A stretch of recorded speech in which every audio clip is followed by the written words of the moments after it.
Hello, everyone, and welcome to episode 7 of the Social Setwork podcast. Today, I'll be looking at the final area of study for your exam, fusion music. We will be discussing release by the Afro-Celt sound system in detail. For some reason, the category of fusion music makes some students and teachers apprehensive.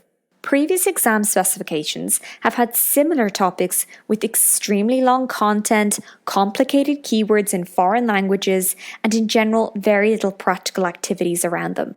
I think everyone is a little bit wary of this area of study, and you might find yourself in one of two places, either spending hardly any time on fusion music or spending more time studying it than any other area of the exam. On the side of the exam board for once, I actually think that the inclusion of fusion music and the two specific pieces of music chosen is a good thing, and nobody should be anxious. Far from a token gesture to world music, if done correctly, fusion music really challenges you to listen to the music that is most likely the most unfamiliar to you, unless you've experienced living in one of those cultures.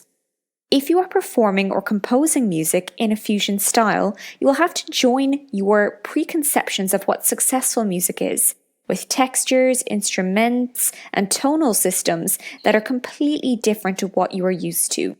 It may even sound wrong to you, but music can't be wrong, and I believe that this is at the center of your last two set works, and the questions around them. The context for release by the Afro-Celt sound system is important to understand. It is considered a modern piece of music, and in my opinion, out of all 8 set works, uses music technology in the most obvious way, next to Killer Queen.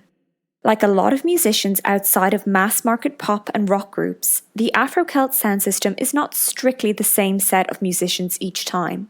Musicians from African and Irish cultures are invited to contribute to various albums or performances for a limited time. The most notable guest in release is Sinead O'Connor, who is arguably at the peak of her fame at the time the song was released in 1999. The story goes that after the death of their keyboard player, the Afro-Celt sound system were struggling to create their second album, but Sinead O'Connor contributed to the lyrics and the album was a great success. So why African and Irish musicians? Why not other cultures? Well, primarily it comes down to the personal preference of the man who put the group together, Simon Emerson. But I think he may have chosen these two cultures for a reason. Firstly, there is a huge geographical distance between Ireland and Africa, and that contrast between Europe and Africa is culturally interesting. Secondly, there is an undeniable strong dance tradition alongside music from both countries. And this comes along with interesting time signatures, structures, and textures. Thirdly, both groups of musicians have really unique musical instruments that have continued to develop alongside but also away from Western classical musical instruments. More on that in a minute. Finally, both cultures have developed music away from Western classical music and so use modal tonalities. This means that they have their own tonal systems of organizing pitches, and their music wouldn't fit in with the systems of major and minor key signatures. The rules of what makes music sound good are completely different. For example, in Irish music, the second last note of the scale is flattened. Have a listen. It's quite remarkable that Irish music has managed to survive so strongly while being so close to Europe, the hub of Western classical music historically. I think it is highly likely that whether in a short question or the subject of a big essay, those reasons will surface in some way. Ultimately, can you explain what differentiates African and Irish music from each other, and why do they still work so well together? Again, dance influences, unique instruments, and modal tonalities. Before I look into this in more detail, we need to discuss the final genre in the context of the song, electronic dance music, or EDM for short. In 1999, EDM was extremely popular, and release capitalized on the rigid locked-in looping, futuristic timbres, and the sampling techniques of EDM, and contrasted it with the improvisational, fluid music from traditional instruments. Music technology is a topic in its own right, and it contributes greatly to the set work, more so than most of the others. As in Killer Queen, there is multi-track recording, in which layers of music are built up one over the other in the recording studio. There is panning, in which individual tracks are put through the left and the right speaker on purpose to give the illusion of direction. The simple copying and pasting of excerpts, otherwise known as looping, is a feature too. Lastly, the synthesizer is a computer that usually takes the form of a keyboard instrument and creates all sorts of sounds when you press the keys. The sounds used in release include chords and a drone, which is a long low note. There's also male and female voxes. Alright, back to the instruments. The Irish instruments are in the Irish language, Gaeilge, and so you do have to learn off the spellings. The letters look like the English alphabet, but are pronounced differently. Do you have to know them for the exam? I would. The uilleann pipes, spelled Uilleann, are a type of bagpipe, but unlike the bagpipes of Scotland, you do not have to blow into a tube. Instead, you pump the bag full of air using a bellows under your elbow. The word uilleann derives from the Irish word for elbow. It is much gentler than the bagpipes and has an ability to play both the melody and the drone at the same time. Have a listen.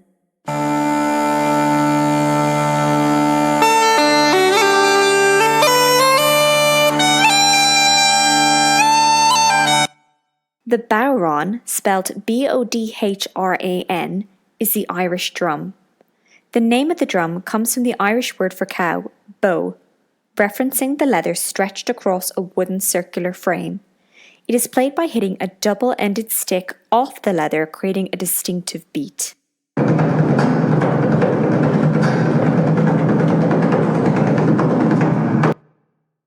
The hurdy-gurdy is like a mechanical violin.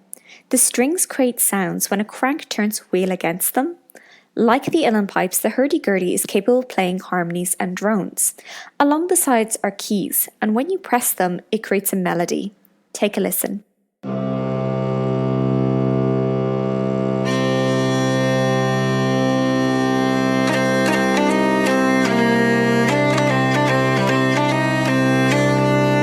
Other Irish instruments include the fiddle, which is the same as the violin, a flute or low whistle, a tin whistle, and a harp.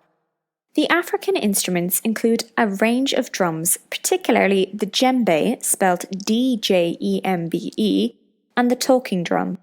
The djembe is shaped like a goblet and is a single goat skin stretched over the metal rings tied to the wooden frame by rope. The smaller the djembe, the higher the pitch. The talking drum is an hourglass shape, and the strings are around the sides. The drummer squeezes and releases the strings to change the pitch, and it can also be played with a curved stick. There's also a xylophone-like instrument made of wood called the balafon. The last African instrument is the kora, spelled K-O-R-A, and is a large instrument, sort of a combination of a guitar and a harp. It has 21 strings that are plucked. Have a listen.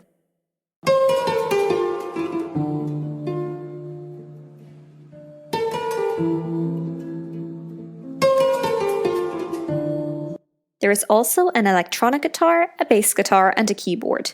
The drum kit uses a bass drum, a snare, and a hi-hat, and for some reason, everyone really wants you to know that the plus sign represents a closed hi-hat, and the small circle represents an open hi-hat. You need to draw a table in your study notes, listing every instrument in one of 3 groups: Irish, African, and Western. Beside each instrument, write a clue to remind you of what it sounds like. I can't honestly imagine an exam in which instrumentation of this set work is not central to the questions. At the very least, you need to be able to name them and say what culture they're from. Better yet, know what they sound like, because aside from an essay question, in which you can rack up the marks explaining them, you could be asked to identify what instrument in an excerpt is playing the melody, or the drone, or the ostinato, or the syncopated rhythm, and so on. It's incredibly important. Just to spend another moment on tonality. As I said before, traditional music in Africa and Ireland is mostly modal, which means it does not follow the rules of major and minor. It sounds neither happy nor sad. It sounds different. However, because this is fusion music, the music is also influenced by EDM, and so there is a more concrete tonal centre. Firstly, the music is based around the note of C. You can hear it clearly at the beginning of the track, played as a drone on the synthesizer. The overall tonality is modal, but we can further define it. Essentially, because there are E flats, A flats, and B flats in the score, it is correct to say that there is a C minor tonality present. By the same token, the relative major of E flat major is also present in the song. You might also hear the term Aeolian mode thrown around in your notes. Without making it overly complicated, when the rules of music theory began to be debated and written about, systems of collections of notes were grouped together into modes, and these modes were named after the influences or origins. Essentially, the mode that has C, D, E flat, F, G, A flat, and B flat resembles Aeolian mode. It's a very good word to write down on your paper. It's spelt Aeolian, but I wouldn't get too wrapped up in it. Definitely do not write one sentence about tonality and walk away from your questions. The nature of fusion music invites debate, and it's a wonderful opportunity to show your analysis and interpretation skills. Make sure you write down all 4 points. 1. The tonality centers around the drone note of C. 2. The key signature indicates C minor. 3. The relative major is E flat major. And 4. There's a possibility it is in Aeolian mode. The good news is there are no modulations. The better news is that the structure of release is fairly straightforward too. There are 3 verses, there's an intro and an outro. There are 3 sets of solos. So in order, it goes intro, verse 1, verse 2, solo 1, solo 2, a little break, solo 3, verse 3, and outro. The song is over 7 minutes long. It's a lot of music to recognize. I think the examiners would be very interested in asking you to tell them what section an excerpt of music belongs to. So here's a shortcut. The introduction obviously sounds like the music is starting. There's a synth, drone, and a talking drum solo, but there's no pulse to the music at this point. The handshaker begins and a sense of the beat starts, and when the baron rhythm plays for 12 bars, there are spoken African words, and then the kora riff.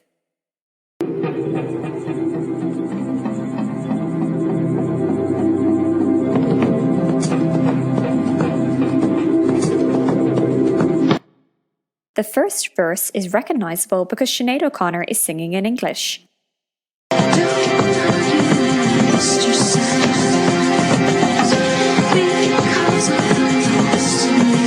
The second verse is recognisable because a man is singing in the Irish language.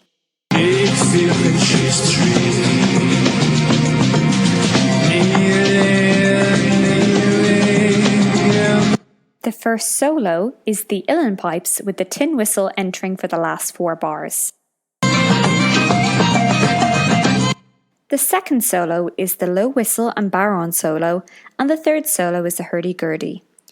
Verse 3 is recognisable because Sinead is singing again, but this time the hurdy-gurdy is in the background, followed by the uilleann pipes.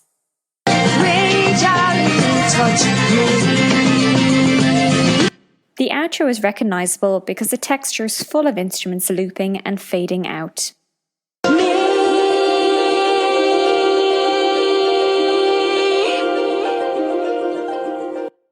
So the order of giving away features is that the intro has no pulse, verse 1 has a woman singing in English, verse 2 has a man singing in Irish, the first solo is pipes and whistle, the second solo is the lower whistle and baron, and the third solo is a hurdy-gurdy.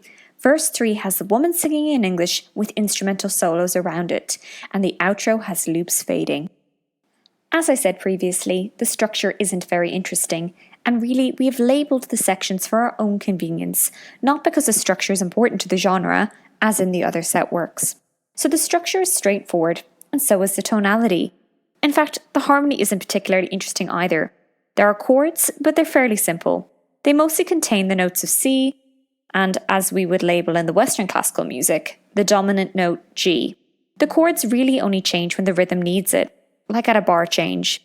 The harmony is said to be static, a word that indicates unchanging. The main chord progression is looped, and C minor 7 to F major, C minor to C minor, not particularly interesting. What is interesting is the texture. As mentioned previously, the instruments are combined together in layers which fade in and out at different times. It feels organic and moves from thin to thick naturally. You can label the song on the whole as homophonic, the melody is accompanied by harmonies, but when considering texture, you need to describe what you hear the individual instruments doing and how they combine together. As the song evolves, the texture becomes more complex and generally moves towards polyphonic as counter melodies and the layers build up. The way rhythm is used in this piece of music is also very interesting, and I am quite sure some form of dictation will come up more than once from this set work. We've already mentioned that the introduction begins with a lack of pulse or tempo until after the shaker enters. It is only when the baron enters do we get a sense of tempo, which is 100 beats per minute. This never changes. The baron performs a rhythm that is repeated over and over, and this is called an ostinato.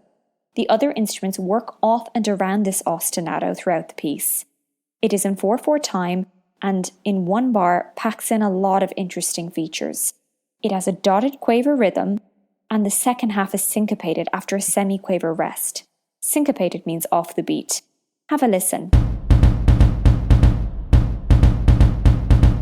When there are several ostinatos happening at once, this is called a polyrhythm. The score is full of interesting rhythm combinations. The success of all these complex layers comes from the musicians themselves playing some of the notes heavier than others. It's a little different to dynamics. It's not so much a loud, soft contrast, but rather placing an importance or stress on a beat. If this was a classical piece of music, we would call it an accent or a marcato. As is tradition with Irish music, the 3 solo sections are based on virtuoso semiquaver runs. This rhythm may look straightforward on paper, but when played at speed, it is quite impressive. To make things even more impressive, they also use other features which may trip a less experienced musician up. The uilleann piper includes glissando slides. The low whistle player interrupts the semiquaver pattern with triplets and sextuplets, as well as using the glissandos. And the hurdy-gurdy also even has shorter notes, the demi-semiquaver. As you may know, music in the Irish and African traditions is not written down as a rule, and writing down the music in the style of Western classical music is a very new development. Most traditional players learn through the oral tradition, meaning they listen to the music and then learn it by playing back what they heard. Applying the Western system of notes and rhythm values does okay at preserving the music, but ultimately doesn't fit perfectly. As I said in the beginning, the music of 2 cultures is deeply rooted with dance, and as a result, the real performance of these solos would be more swung and would have subtle differences and improvisations. In particular, the use of ornamentation in Irish music is seen as a personal touch and a choice made by the individual musician. There are some notated acciaccatura or grace notes in the score that indicate almost a flicker of the alternative pitch being crushed into the real note. The melody of the solos is based around the pitches of C and G and is a fair combination of a disjunct leap and then a series of conjunct stepwise notes. The leaps themselves are often no bigger than a perfect fifth in the first 2 solos. The hurdy-gurdy solo also has way more leaps, and in the second half the leaps are up to an octave. In the verses, the melody is provided mostly by voices. In terms of the potential melodic dictation question, this is the most likely source of material. The female vox is mostly descending in conjunct. Predictably, it's based around the note of G moving down to C. The male vox is also descending in conjunct, but moves from C down to G. The melody of verse 1, sung by Sinead O'Connor, imitates the female vox. It is very syllabic with only 1 pitch per syllable. It moves in conjunct motion around the notes of G and C2. This is an excellent source of dictation questions. The vox are a bit too improvised for rhythmic purposes, but the syllabic nature of setting the lyrics means that the crotchet and quaver combinations are perfect. I don't think they'd use verse 2, which is very similar to verse 1, but in the Irish language. By the way, the fiddle, which is the same instrument as the violin, is actually used in a different way to how it is usually played in traditional Irish music.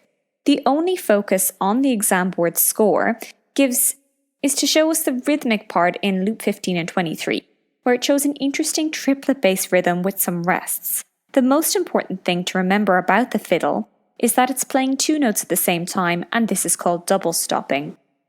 Thinking about the essay comparison question, I've already spoken at length about the inevitability of a question surrounding comparing and describing instruments in the Irish and African cultures, as well as electronic dance music. Apart from that, the most interesting features to focus on are rhythm and texture. I think it would be very tempting to claim that the exam board would not use a set work as a comparison question. But that almost means there definitely has to be an exam comparison question. Nobody is sure whether the comparison will be the same cultures or different cultures, but at the end of the day, music is music and you can compare and contrast anything. Make sure you focus on the new score, looking at the rhythmic features, whether the melody is conjunct or disjunct, and make as many references as you can. Let's finish with a round of quickfire questions. If you want to play along, hit pause between the questions. Describe the tonality of release. The tonality is based around the note C. The music has a modal quality, like the Aeolian mode. The music can also be seen as C minor with moments of the relative of E flat major too. What chords make up the main progression? C minor 7, F major, C minor, and C minor. Compare and contrast the melody of verse 1 and verse 2. Verse 1 is sung by a woman in a lower register, while the verse 2 is sung by a man in a register that is higher for a man to sing. The woman sings in English and the man sings in the Irish language. Both melodies are mostly conjunct, moving by step and descending. The pitches are centered around the notes of C and G. What are the Celtic influences in release? The use of the Irish language and traditional Irish instruments such as the uilleann pipes, bodhrán, low whistle, tin whistle, and fiddle. The solo sections are focused around traditional Irish instruments and have semi-quaver runs which give a dance-like feel, such as a reel. What are the African influences in release? The free tempo and lack of pulse in the introduction. The use of traditional African instruments such as a kora, talking drum, and djembe. The texture becomes polyphonic, with the use of layering and polyrhythms that are common in West African music. There are also spoken African language samples. What is the difference between the bodhrán, djembe, and talking drums? The bodhrán is Irish and played with a double-ended stick. The djembe is African and played with the hand banging the goat skin. The djembe pitch changes with the size of the drum. The talking drum is also African, but the pitch is controlled by squeezing the strings around the sides of the drum. Like the bodhrán, the talking drum is played with a small stick, but it is curved. What is the structure of release? Intro, verse 1, verse 2, solo 1 and 2, a little break, solo 3, verse 3, and an outro.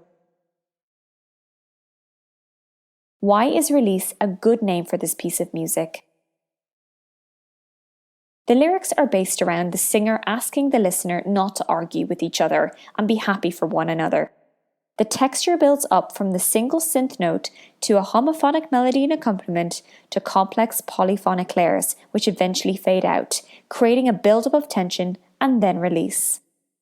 Also, the instruments create a complicated and intricate rhythms that create an energetic atmosphere that also eventually fade out by the end of the song, mimicking the emotions of release.